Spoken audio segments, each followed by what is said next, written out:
పోస్తే ఆరం కాదు. అప్పుడు మనం వచ్చి సిలిండర్ వాడతాం. కొంచెం ఎక్కువ పోసి అనిపించింది. ఎక్కువ పోసి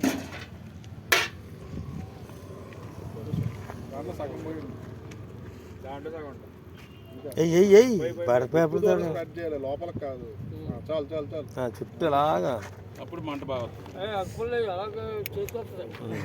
సో మంట ఉన్నప్పుడు ఆరేటప్పుడు ఏంటంటే మంట మొదల్లో మనం ఆపాలి. గాలి ఆపోజిట్ లో ఉండాలి. గాలి ఎటు వస్తుందో గాలి చూసుకోండి, లేదా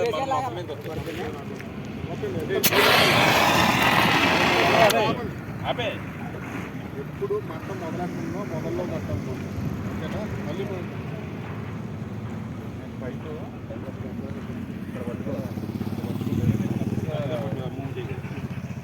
పెద్ద మంట ఎట్టండిరా బాబు. మనకి ఈ విషయం చెప్పినా, మనం పట్టుకోవాల్సింది ఎప్పుడు మనం ఈ హ్యాండ్ ఉంటుంది కదా, మనం పట్టుకోవాల్సింది రైట్ హ్యాండ్ తోటి. మీరు రైట్ హ్యాండర్ కదా, రైట్ హ్యాండ్తో ఎడ్యుకేటెడ్ మూవ్ చేయగలం కదా. లెఫ్ట్ హ్యాండ్తో పట్టి రైట్ హ్యాండ్తో ఇక్కడ పట్టి మీరు మూవ్ చేయాలి. మనం ఎట్లా మూవ్ చేయాలి? ఎప్పుడు మంట మొదలు ఎక్కడ ఉందో చూసుకోవాలి.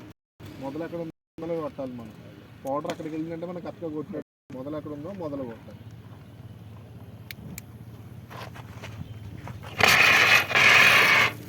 మొత్తం మీకు చెప్తుంది మంట ఆరిపోయింది.